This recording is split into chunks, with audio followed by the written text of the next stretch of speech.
So maybe AI will just thin the herd. So by thin the herd, you mean like murder Well, them? these countries that would normally be lifted out of poverty. Well,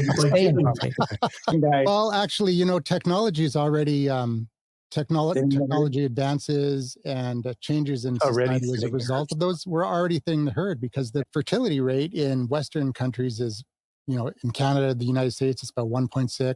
Yeah. And then in South Korea, it's like pretty much at 1. And China is at 1.2, 1.3.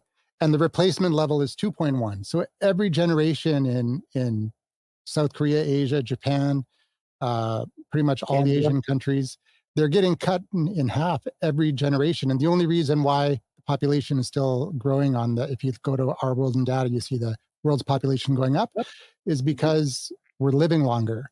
And the baby boomers are still alive. And that's a big hump that's going to go off the cliff in the next 20 years or 30 years.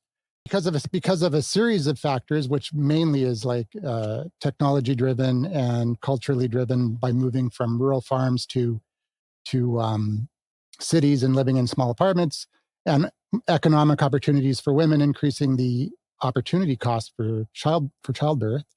We're already seeing it. It's already the herd is being thinned without anybody taking any action. It's just a natural progression of the economy. And as countries get richer, if you want to have less people, just make everybody richer. That's the way to do it. So is it knowledge or selfishness that's thinning the herd? A fundamental shift in the organization of society from rural farming communities that if you have kids, it's an asset because now it's free labor to have on your farm, versus moving into a 2-bedroom apartment, and now they're a liability. And that's part of it. And then also in China, there was a one-child policy for 40 years. And now it's a cultural norm.